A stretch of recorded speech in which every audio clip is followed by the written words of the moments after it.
more found footage fun. I'm Charrethan with my review of Paranormal Activity 4. Like I said at the beginning of my Paranormal Activity 3 review, which you can check out on the channel here, I actually enjoyed the franchise, the entire franchise, even though the first and second one were really the only good movies. 3 had its moments, but was kind of shit. And then 4, it was like, hey, we got these couple established characters that were tying from the second one into this one.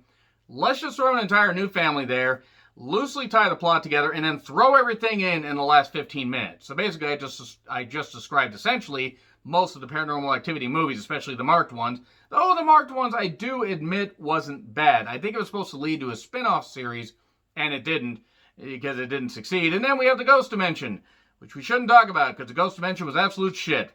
So, in this one, we get more recycled material because we see footage of Katie, the possessed Katie. Katie, by the way, absolutely fucking beautiful. The biggest crush on her from the first movie to this one. Fucking great. Goddamn love her. She's great. And I hope that she has a, really good career, like, after being typecast in these kind of movies. Because she actually has a good presence. But yeah, first time I saw her, I go, okay, here's a reason for me to pay attention. I'm like, oh, she actually does the scared, girl pretty well, and does possess really well. So anyway, that's enough praise for Katie right there. She takes Hunter and, the kid at the end of the second movie. It's like, what happens? Their whereabouts are unknown. And then 5 years later, we have a family with an adopted kid named Wyatt that is so obviously Hunter, they can't even hide it. They almost can't wait to get to the reveal. They're just like, shit, we need to just start throwing everything here.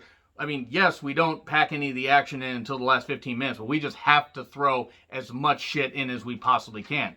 Now, I will say, as far as the last 3 movies that they did, because you could pretty much say it's a trilogy and then it went off the rails afterwards, at least with this one, they tried to explain a little bit more of, like, Toby, how Toby appears to kids, and they tried to have a little bit more fun with it, and they also tried to explain a few things.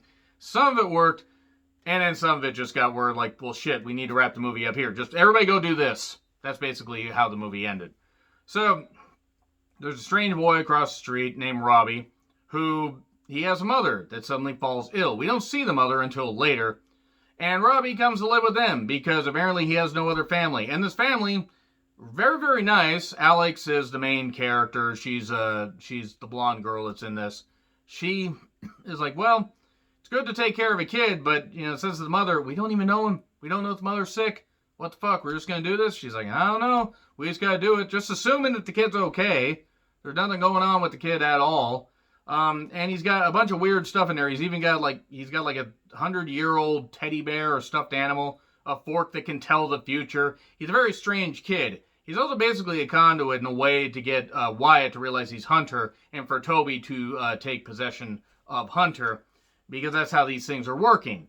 Because it was in the Mark 1, but also in the second movie. Basically, the family made a deal with, a demonic force for wealth and power, but they had to give up the firstborn son on whatever side, their side. And that ended up being, apparently, this kid Hunter. Apparently, they went all the way through all this shit and had nothing but girls, and then finally had a boy. It was very, very odd how they did that. They just kept popping out girls. They couldn't pop out any boys. Very strange family bloodline. So, he befriends Wyatt. They do some weird stuff. They play around. They actually had this back when the Xbox Kinect was first out, and they have all the, tracking dots and everything that go across. If you turn off the lights and you use night vision camera, you can see it. It looks like a bunch of floating dust. It's just like hanging there, or a bunch of snowballs. And then we get, daytime hauntings. That's one of the things about this, is actually we get more daytime hauntings than normal. I mean, we get a few in the other 3, including that great kitchen scene in the second one. I love that, where Christy's just sitting there and everything's burst open. Thought that was great stuff. And, everything seems to be going well. Alex is talking to her boyfriend, Ben, and setting up camera stuff because she wants to figure out why these ghosts are haunting her. And that Robbie's acting very strange. Even got into bed with her at one point. Just like, oh, he's going to take possession of her. Because that's kind of what happens in these movies. We just randomly take possession of people. And then one day she notices that chandeliers are acting weird. and a big old chandelier falls right in front of her, which is actually a pretty good scare. That's actually some pretty good stuff, and Robbie's clearly causing it, saying he doesn't like you watching us. And cars are at Robbie's house. She doesn't, she, goes over there at night, which is a smart thing to do at a stranger's house. And this one old woman shows up, can I help you? Clearly saying, I'm not part of a demonic coven. Why would you say such a thing? And then Ben and Alex are trying to get, these symbols off of Wyatt. Almost forgot what the kid's name was. The characters kind of blend together. And Robbie says to Ben, well, he does not like you. What? Who doesn't like me? So you'll find out. Plays a good creepy kid, I'll give him that much. The more I think about it, there are more positives to this movie, but it still just goes off the fucking rails at the end. It's just so ridiculous. Mother's cutting up peppers or whatever in the kitchen. Suddenly the knife flies up into the ceiling. Damn demonic, ceiling stealing ghosts. Then Katie, shows up and, she's just right there at the house after Wyatt and Hunter go over to the abandoned house and play. And Katie's like, hey, thanks for taking care of him and everything. I'm not going to kill you later. What are you talking about? Why am I saying this out loud? I'm not saying this out loud. You're thinking it out loud. That's pretty much what it was. It was just something like that where she plays again, a good possessed woman. And then Wyatt's all panicked because he's talking to this ghost, and this ghost is trying, Toby.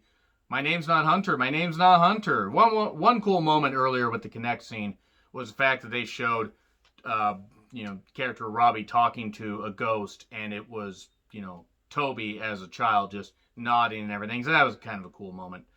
And then we got a baptism by drowning in a bathtub, because that's how demons get a hold of kids. And giving a teenage daughter a sleeping pill. Good Lord. What the actual shit. Parents are arguing about that. And then, because she's all out because of a sleeping pill, she does this extreme Pilates and flexibility stuff. She's like hanging like a fucking arch. It's like absolutely insane. It's like, obviously it's done with wiring, but I'm like, that looks painful. That hurt my back just looking at that. And then the garage is alive with the sound of exhaust coming out of a car. And then Alex is panicked because she's trapped in there because Katie is trying to get at Hunter and tell him he's almost ready. Then she bashes the door or the window open, Alex does, and drives the car out of the garage. Typical young woman driver just panicking and not understanding how cars work. That won't get me any hate at all. And then typical stuff after that. The mother, is there. The mother's there just one day, and this is in the final 10 minutes. Katie just shows up and then basically goes upstairs, and then, Toby's there. Demonic presence drops the mother from the ceiling, so she's dead. And then, the boyfriend shows up to check out the footage, and then just snaps the boyfriend's neck. Katie does. Just snaps everybody. Drags him into the closet. Alex finds him, freaks out. The dad's over there trying to find Wyatt, and he gets thrown around, and then she gets attacked by possessed Katie. She manages to get outside, and apparently they must have had the biggest backyard in the goddamn world, because there's about 9,000 women from this coven just walking towards her. Apparently it's a football field back there. Where the fuck did they all come from? And then Katie kills her, and that's the end of the movie.